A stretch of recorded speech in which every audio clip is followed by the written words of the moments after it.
The dense canopy of trees provided some relief from the oppressive midday heat as our SUV crawled along the narrow, overgrown forest road.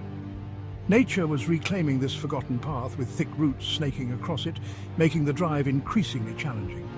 I glanced at the yellowed map Alex was holding. It had seen better days, but he seemed confident. We need to follow this stream until the fork in the road. Then we'll continue on foot. This road hasn't seen much use lately. It's starting to disappear. Cars have been through here, just not often. The village we're heading to is abandoned after all. He was always the more upbeat one between us, and more often than not, things went his way. But something about this trip wasn't sitting right with me. My gut was screaming that we were heading into trouble, and over the years, I'd learned to trust my instincts. They had saved our skins more than once. Now, as we ventured deeper into the forest on this barely there road, a knot of anxiety twisted tighter in my stomach. This wasn't our first adventure. We'd explored countless forests and fields in our old SUV, searching for hidden treasures that the earth might conceal. According to the ancient map Alex had gotten from some old man, this abandoned road should lead us to the remnants of a village that had been around in the 1950s. We had our metal detectors and supplies packed, ready for whatever we might find. But suddenly something caught my eye and I instinctively hit the brakes hard. What's up? Hang on, I need to check something. I got out of the car, walking closer to the object that had snagged my attention. It was a leg bone, complete with a hoof, lying in a spot curiously free of leaves and grass. The bone looked fresh, like it had belonged to an animal killed just a day or two ago. Stan, what is it? A leg with a hoof. Looks like it came from a goat. So what, are we moving on or what? I stood there, unable to shake the strange, creeping dread that was beginning to overwhelm me. I bent down to inspect it more closely. Shreds of flesh hung from the bone, and there were grooves, deep bite marks left by something large, something predatory. Alex, noticing that I wasn't moving, got out of the car and walked over. He kicked the bone with his foot, examining it nonchalantly before saying, It's just a bone, man. Someone butchered a goat, maybe made some stew. Let's not waste any more time. Look at the marks. Dogs probably dragged it off and gnawed on it, or maybe wolves. We're in the car, man. We're safe. I grimaced but followed Alex back to the car. He had already moved on to a different topic, but I couldn't get that bone out of my mind. Hey, Alex, doesn't it seem odd to you that the bone's just lying there? Not this again. Let it go, Stan. No, seriously, think about it. There's no one living within hundreds of miles of here. Alex hesitated, looking around before glancing out the back window. If we see wolves, we'll leave. Yeah, sure, especially if we're stuck in the ruins and they surround us. Despite my growing unease, we continued down the road. We didn't talk about it anymore. The hunting rifle in the trunk offered some comfort, but it wasn't wolves that were gnawing at me. It was something else, something deeper, colder. This was the kind of fear that sank into your bones when you brushed up against something not of this world. As the day waned, the road became almost impassable. Eventually, we had no choice but to stop. Fallen trees blocked our way forward. The stream beside us curved into the forest, forming a small swamp. We decided to set up camp and continue in the morning. The sun was sinking fast behind the horizon. The shadows lengthened and it grew dark much earlier in the forest. Stan, did you see the matches? Check the food bag. I put a couple of packs in there. Alex rummaged through the entire bag but came up empty. No matches in the car either, or among the other gear. Without matches, we were in serious trouble. How were we going to get through the night without a fire? We turned the car and our belongings upside down, but the matches were nowhere to be found. I swear I packed 2 packs. I was so relieved thinking we had more than enough. Where the hell are they? What do we do now? We can't go without matches, and the nearest village is 100 miles away. Forgot your matches? The sound of a melodic female voice coming from the forest froze me in place. We both looked around, searching for the source. Then, to our astonishment, she stepped out from behind the trees, laughing softly.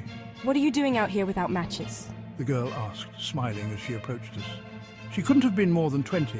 Her face was sweet, with a playful smile that made it hard to look away. But something about her was off. Her dress was simple and light, reaching all the way to the ground with a dirty hem.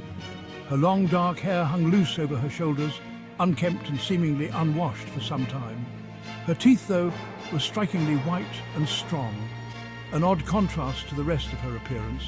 What are you doing here in such a remote place at this hour? Aren't you afraid to walk in the forest alone? Afraid of you. The girl replied, giggling mischievously. Not us, but you never know. I live nearby. I often walk here, but we don't get many visitors. Are you here to see someone? Is there a village here? Oh, of course. She laughed. We thought this area was abandoned. There is one old abandoned village, very old. It's farther beyond ours, but it's all overgrown by now.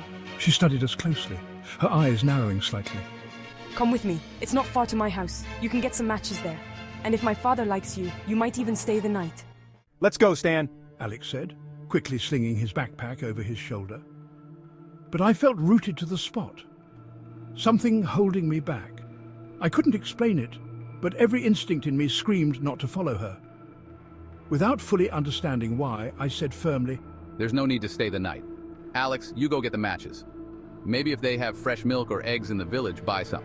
I'll wait here and study the maps. We might have taken a wrong turn. After a brief argument, Alex realized he couldn't convince me otherwise. With a shrug, he followed the girl down the overgrown road, and that's when my instincts kicked into overdrive. An overwhelming sense of dread gripped me, urging me to run after Alex, to stop him, to bring him back. But why? What was wrong? I watched them disappear into the trees, anxiety gnawing at me. I reached into my backpack pocket for my phone to check the time, and that's when I found the matches. 2 whole packs, just as I remembered, but we had turned that backpack inside out. Then, looking down at the damp ground, my blood ran cold. Beside Alex's sneaker prints were enormous animal paw prints and no other human footprints. I quickly snapped a photo and then took off after Alex, my heart pounding in my chest. As I caught up to them, something about the girl's walk struck me as odd.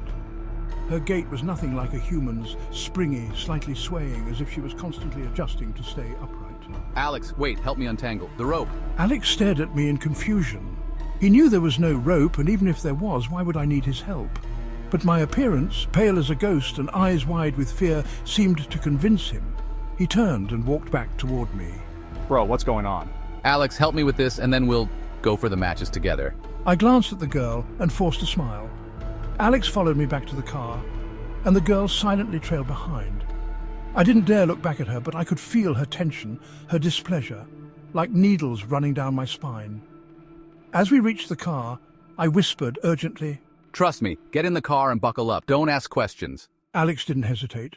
We had been through too much together for him not to trust me. When I leapt into the driver's seat, he did the same. I turned on the headlights and started backing up. In the light, I saw the girl's face illuminated. Her eyes glowed like an animal's. What's happening? Did you see her eyes? I asked, my voice shaking as I turned the car around and hit the gas.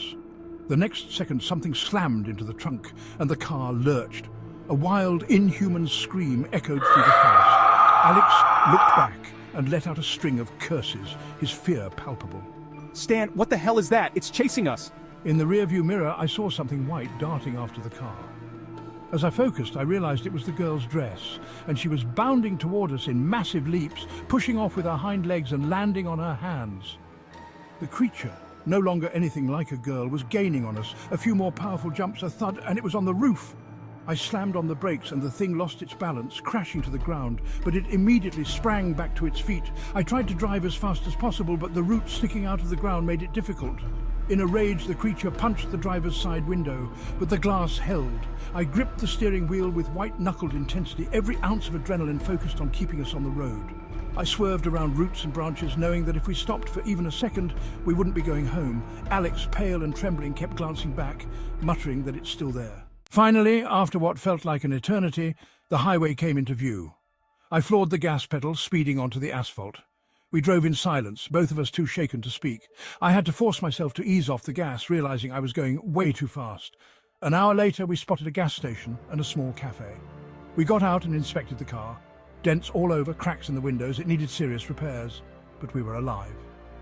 Finally, sitting in the cafe, I pulled out my phone and showed Alex the photo of the tracks in the damp earth. His sneaker prints alongside those massive animal paw prints.